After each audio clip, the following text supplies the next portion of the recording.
Okay, so the standard cell potential is going to depend on the electrode potentials for each of the half cells.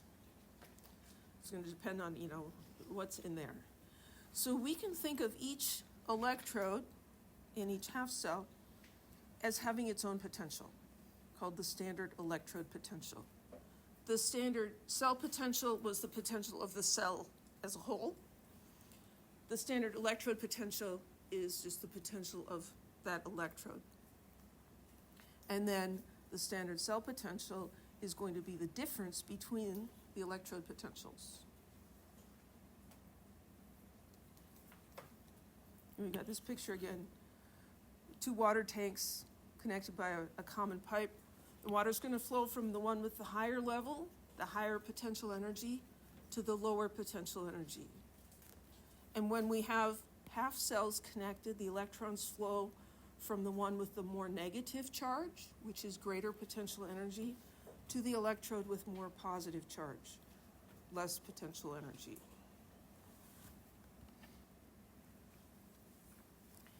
We can't measure an electrode potential directly because one half cell won't do anything without the other half cell. You can't have reduction without oxidation. So we have to decide what we want to use as zero. This is very much like what we did for enthalpy. We decided elements in their standard states, we're going to call that zero. In terms of elevation, we decided sea level, we'll call that zero. And let's measure from that. So they assign a potential of zero to a particular electrode and measure everything relative to that. And what they measure relative to is called the standard hydrogen electrode, abbreviated SHE. That's the usual reference. Here's an illustration of it. So you have an inert platinum electrode in here, and you've got hydrogen ions being reduced, right, to hydrogen gas. So for this to be standard, the gas has to be 1 atmosphere of pressure and the concentration has to be 1 mole per liter. 1 mole per liter is standard concentration. There are a lot of things that you cannot make a standard concentration of because they're not soluble enough. But H plus you can. So this is what's used as zero. So that has an electrode potential of zero because we said it did.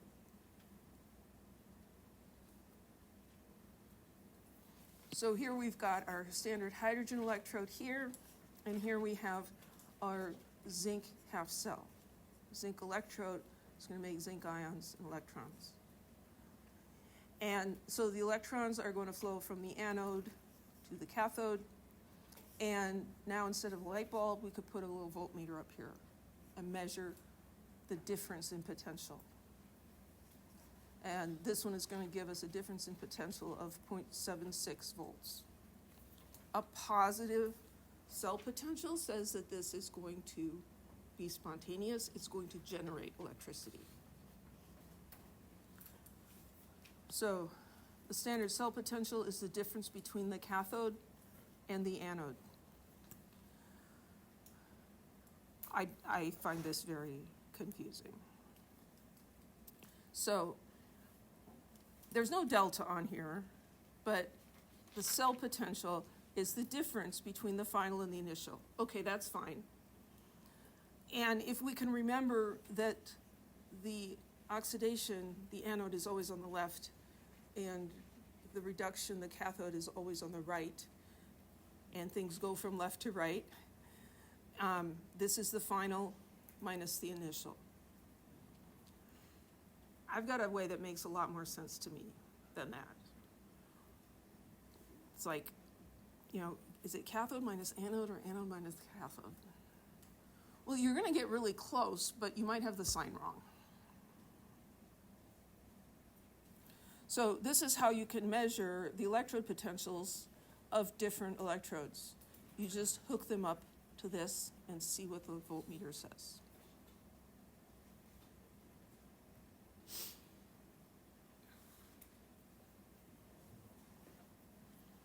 So we assign the cathode there, the standard hydrogen electrode, potential of 0.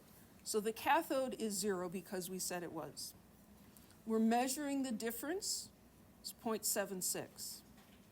The difference is the cathode minus the anode, and so then the anode must be negative 0.76. That make sense? So the anode is at a higher potential energy, and the cathode is at a lower potential energy. So it goes from the negative 7.6 to the 0. Bless you. And that's going to be spontaneous.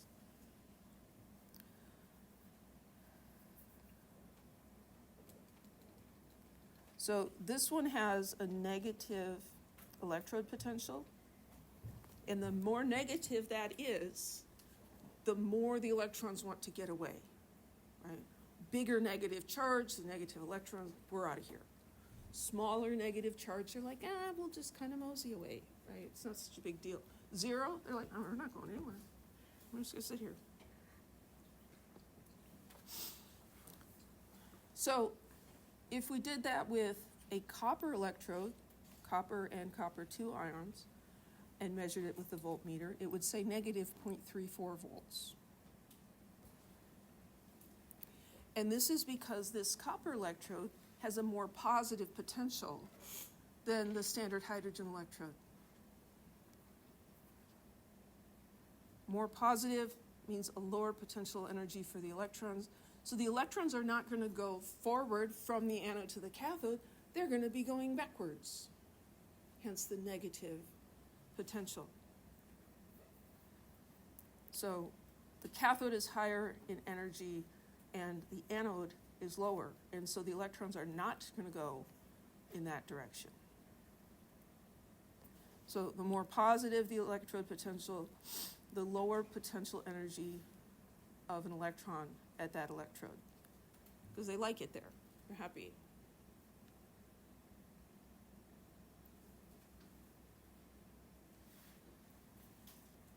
The copper electrode is positive relative to the SHE, so it tends to draw electrons away. The zinc electrode is negative, so it repels electrons away from it towards the SHE. By convention, all electrode potentials are written for reduction half reactions. So this is the reduction half reaction. This is the reduction half reaction. You can look these values up in a table that we'll see very soon and see what they are. If this was going in the opposite direction, you would change the sign. So if you have a reduction and you write the equation backwards, then you change the sign on the potential because it's opposite. Yes? Sorry. Oh, yeah. So these are my thoughts on this. You are very welcome to do this. This is what the book teaches, and it is correct. The cell potential is the standard potential of the cathode minus the standard potential of the anode.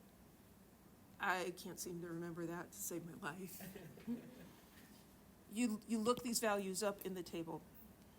What makes more sense to me is to write the half reactions so that when I add them together, it describes what's happening. So here is the standard hydrogen electrode, and here is that zinc electrode. So this method says we have to know which of these is the cathode so we can subtract the anode from it.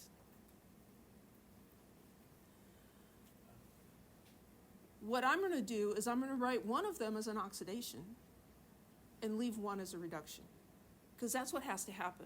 One is oxidized, one is reduced. So we had it so that the zinc was the anode and it was being oxidized. This is a reduction. So I can write it backwards. Just flip it around.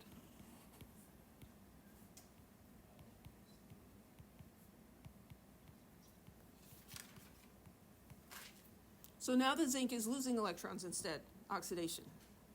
So its potential is the same number, but opposite in sign. This follows along with, you change the direction of an equation and you change the sign on delta H, right? And then we added things together and we added the delta H's together. So I'm going to flip one of these around to match what's happening. I don't need this one anymore. I'm going to add these together and I'm going to add the potentials together. I don't need to know which is the cathode and which is the anode because I'm not subtracting. I'm adding, and it doesn't matter.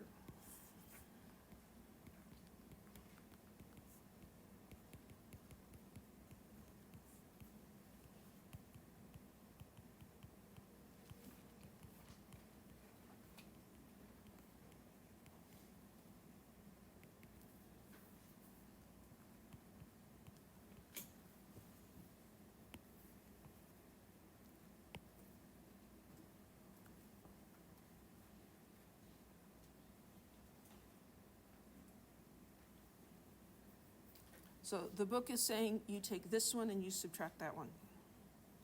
I'm saying instead of subtracting, let's reverse it and add. Any questions? Yeah.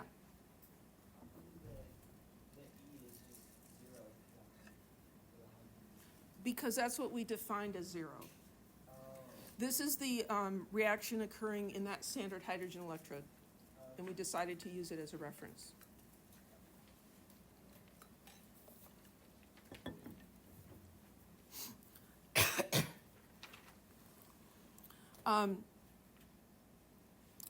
If there are coefficients involved, you don't multiply the potentials by the coefficient. Okay. So this is a table of standard half reactions, reduction half reactions. And they start up here with very positive ones. So these have a high tendency towards reduction. And as it goes down, the potentials get lower and lower. And it continues on the rest here, because it doesn't fit on one slide, so that you can read it. Here, kind of in the middle, is the standard hydrogen electrode, that's zero. And then it becomes more and more negative. These guys have a low tendency towards reduction. They have a high tendency towards oxidation. So if one of these guys is the oxidation, I'm going to write its reaction backwards and change the sign. And then if I combine it, with something up here that's already positive, I'm going to have a really big positive potential. Okay? So this is a summary. Electrode potential of SHE is exactly zero because that's what we decided was zero. Greater tendency towards reduction are going to be positive relative to that. Reduction is loss of electrons. If that's positive, the electrons want to go away. The electrode with the lesser tendency towards reduction is going to be negative, because this is where you would have the electrons coming into it instead. Cell potential is the difference between the electrode potentials of the cathode and the anode. Cell potential is positive for spontaneous reactions. Use standard tabulated standard electrode potentials to calculate the standard cell potential for the following reaction occurring in an electrochemical cell at 25 degrees Celsius. And it's balanced. Do we have all the information we need here on this page? No, we don't. We need the electrode potentials. So this is how I would approach this problem. I'm going to write out the two half reactions. This is already balanced, so we don't need to worry about balancing it. But one of them will be the lead going to the element, and the other one's going to be the element chromium going to chromium ions.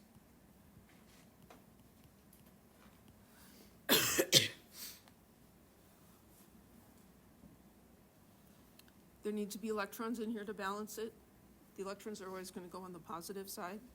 So here's the positive side. And I have 0 charge over there, and I have a total of +6 charge. So I would need 6 electrons there. Down here, the other side is positive, and the electrons are going to go over there. It should always end up that you have electrons on both sides, because one's losing, one's gaining.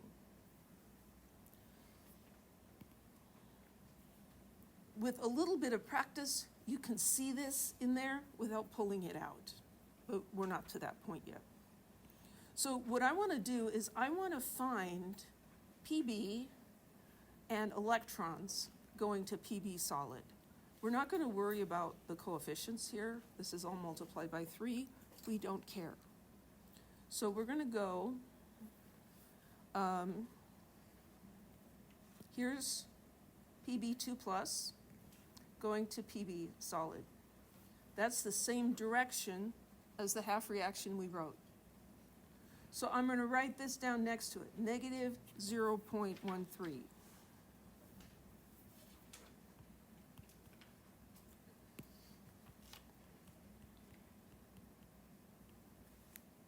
Okay?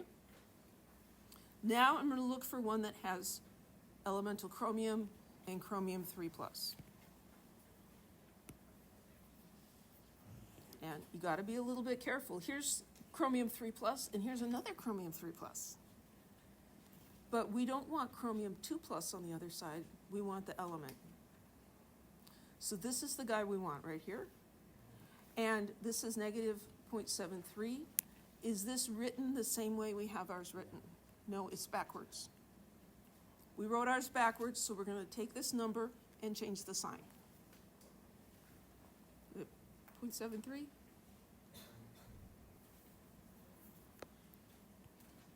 So in the table, it said negative 0.73 volts, but we wrote this backwards, so I'm going to change the sign. Now I'm just going to add these guys together. Now this is the cell potential, and I'm going to get 0.60 volts.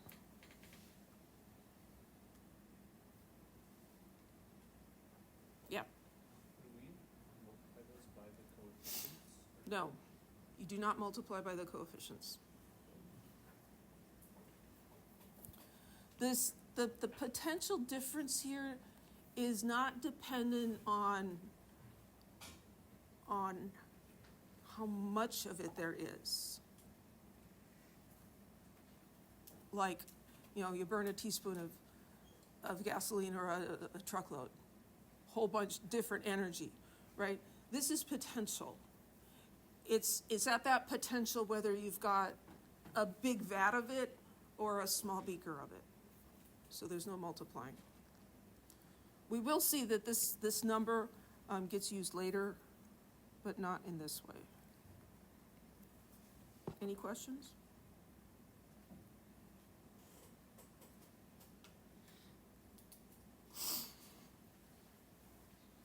Electrode has a negative electrode potential.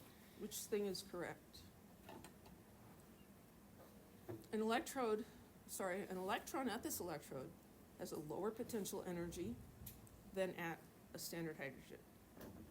Or it has a higher potential energy, or it's the same. So negative electrode potential.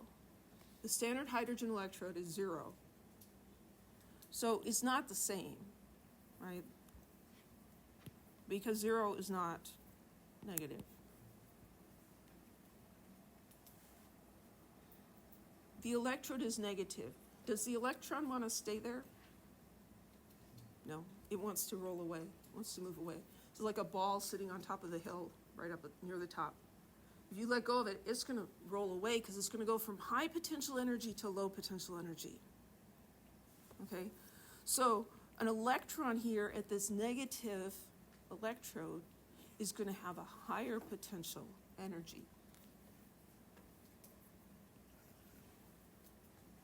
I'm not a big fan of questions like that on an exam, but they are good to talk about.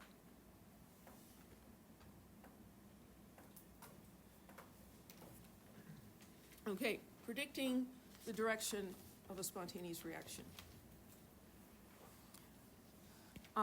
We're going to look at the electrode potentials for each of the half reactions. The more negative one tends to lose electrons, that's oxidation. The more positive one tends to gain electrons, that's reduction. What's important is for a spontaneous reaction, E cell has to be positive. So if we look at the table, any reduction half reaction is going to be spontaneous when paired with the reverse of a half reaction listed below. So let's see how I decided to make sense of this. As I make up reasons for things and explanations and stories. So this is like a list of who's most important, kind of like the FUS 765. Right? If fluorine's in there, fluorine gets to choose its oxidation state first, right? And then other people come after. So this is similar to that. The thing on top gets to do what it wants. It's going to be the way it is. I made up an analogy yesterday. Moving couches with your 7-year-old son, and you're both wearing flip-flops. Walking backwards in flip-flops is difficult. I'm the mom. I'm more important. I'm higher in the family, right? So I'm going to make the kid walk backwards with the couch, and I'm going to walk forwards, right? He'll be fine.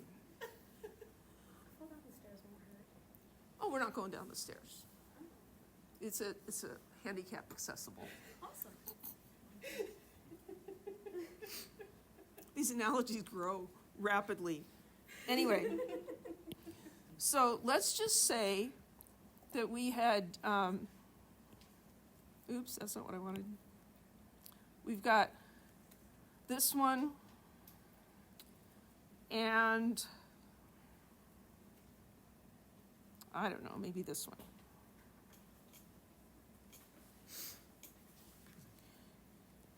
The one that's higher in the list stays the same, stays a reduction.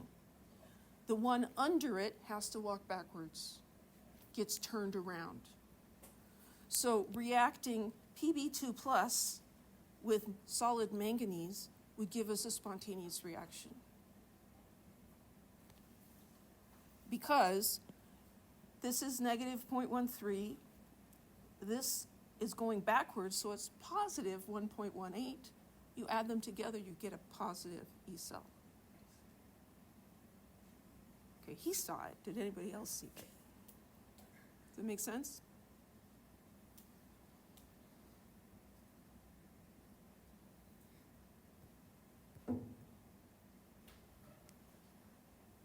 And this is just, kind of review. Negative charge repels electrons. Electrons are going to move away from the negative to the positive. Oxidation is the loss of electrons. Oxidation occurs at the anode. Okay, let's look at this. So here we have these two half reactions, nickel and manganese.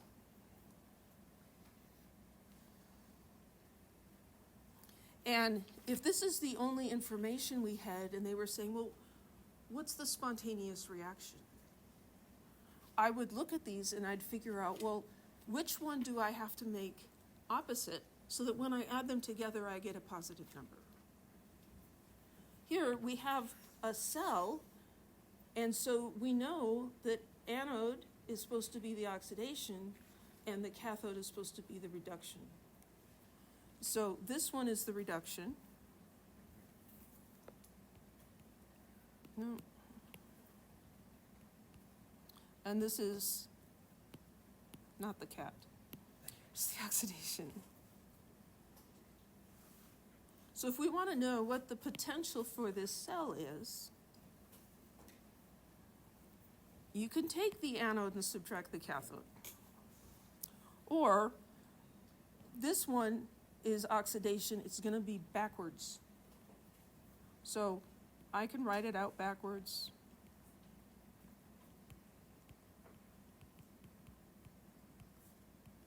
If I was answering this question, I wouldn't actually do this, but I just want to show you the thought process. So I'm not going to use that one because that wasn't an oxidation. This is the oxidation reaction.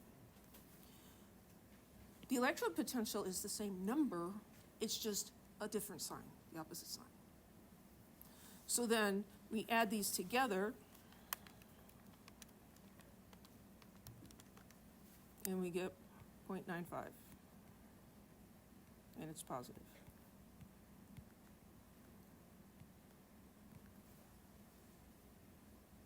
You don't have to put the plus sign there, but a lot of times it is put there just as like, well, it's not that I forgot a sign, it is really positive. Any questions? This cell potential is positive, this is going to be spontaneous.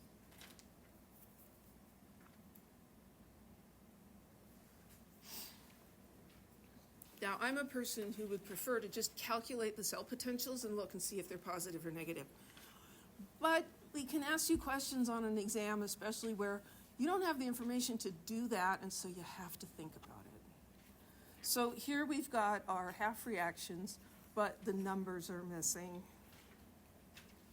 So without calculating the cell potential, predict whether this is spontaneous or not, and sketch the cell in which the spontaneous reaction would occur, label the anode, the cathode, in the direction of electron flow. So what we want to do here is we want to find these guys. There's zinc and zinc 2+, and that is right here. And we've got nickel 2+ and nickel. And so we're going to look for that one. That one's over here.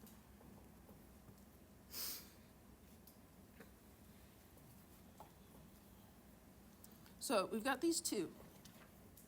Who gets to walk forward carrying the couch? The person on top, right? You know, if it's the siblings doing it, it's the older brother, and they make the younger brother walk backwards, right? That's just how things are. So this gets to be this direction. This one has to be backwards. Does that match what we have here? It does. This is nickel 2+ on the left side and nickel on the right. This one's going to be backwards. So nickel is going to be on the right side. I'm sorry, zinc ion, and zinc metal will be on the left. So is it spontaneous? Yes. Yes, it is.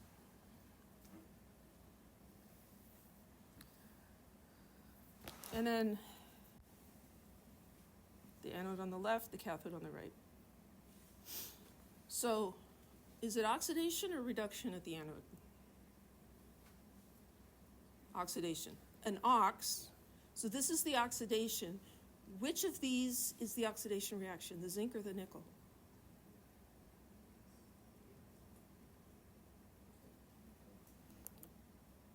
Well, this one's going from 0 to +2. This one's going from +2 to 0. The zinc is being oxidized. The nickel is being reduced. So charge is going down. So we're going to have the zinc on this side and the nickel on this side. We're going to have zinc ions in here and nickel ions in here.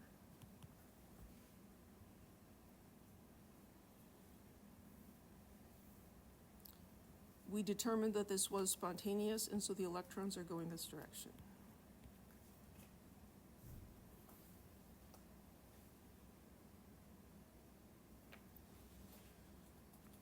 Most common error on drawing electrochemical cells like this is forgetting the salt bridge.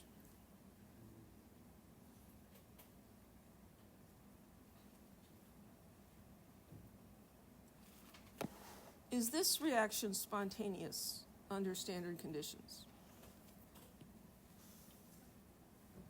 So again, we're going to look and find these guys. So we've got zinc and zinc ion. That's right here. Then we have calcium and calcium ion.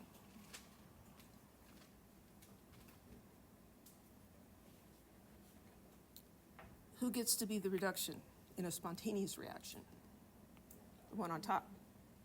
And the bottom one has to be backwards. Does that match up with this? No, this is opposite. Is this spontaneous? No, it's not. Okay?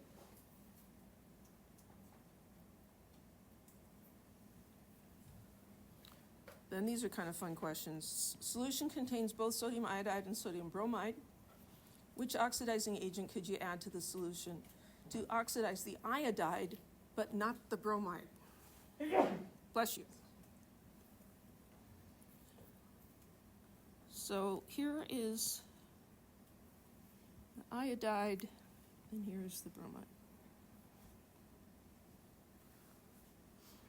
We want to oxidize these things, so this would have to be backwards, right? This would be backwards if it was getting oxidized. So we want to oxidize this one, but not that one. Anything above both of them would oxidize both of them. Anything below would not oxidize either of them. Something in the middle will oxidize the thing under it, but not the thing above it. So we're looking for these guys.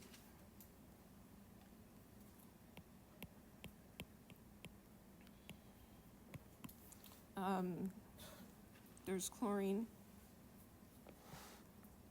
Chlorine's going to oxidize both of them. So that's not a good choice. H2O2, way up here, going to oxidize both of them. CuCl2. Well, you're not going to find CuCl2 in this list. You're going to see chloride ions, or you're going to see copper ions. The chloride ions is kind of related to this guy. If we had chloride ions, this would be backwards, and so that's not going to oxidize anything. So it's the copper we're looking at. Copper's down here. The copper is below both of these. So this would have to go backwards. This would be the oxidation, that would be the reduction. That's the opposite of what we want. So it's not that one either. So HNO3 is in here. Oops. Yeah. There's the NO3, there's the H. This is a strong acid, remember, it separates. So this one would make this guy go backwards. So this would be oxidized, that's reduced.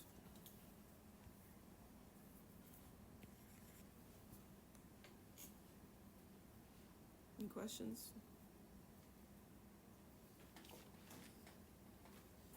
We're almost to the end.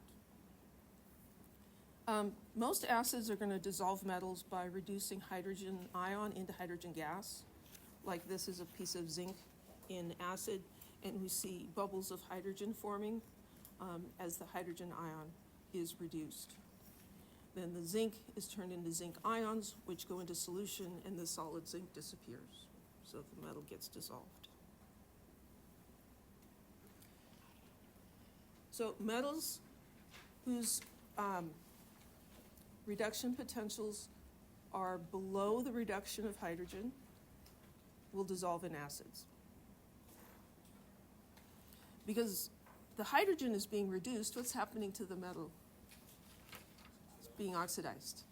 So oxidized in that table is walking backwards. So if it's below the hydrogen ion, it would get dissolved. There's one exception, nitric acid. Nitric acid can oxidize metals like copper that cannot be oxidized by other acids. It's not the H plus here that's doing it, it's the NO3 minus. So it is an acid, but it's the nitrate part of it that's doing the oxidizing. And if we look at it, that one is above the reduction of H plus in the table.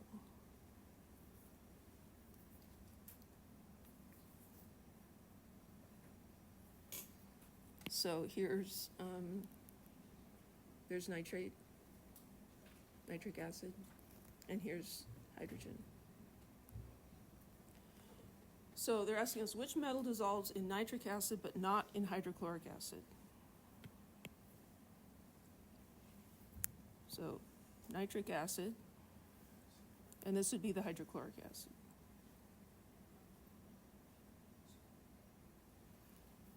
If it doesn't dissolve in this, that means it's above it.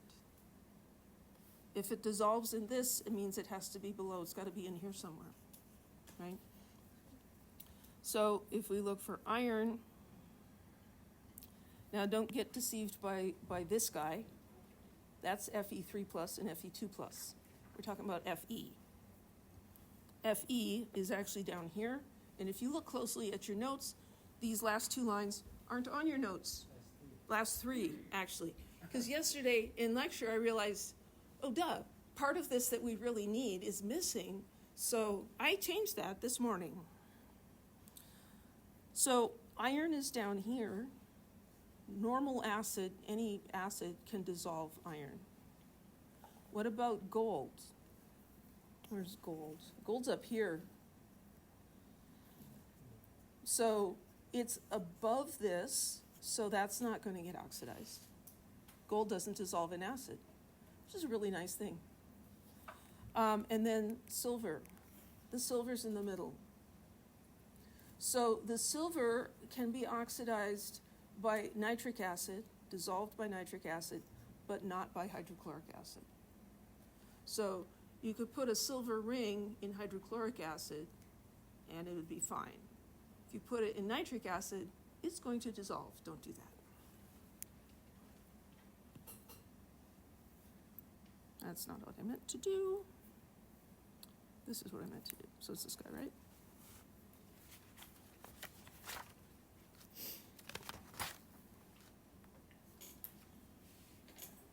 Any questions? Yes? I've heard that gold can be dissolved if you mix nitric and hydrochloric. Yes, there are combinations that you can use to dissolve other things. How does that work? Off the top of my head, I don't know how it works.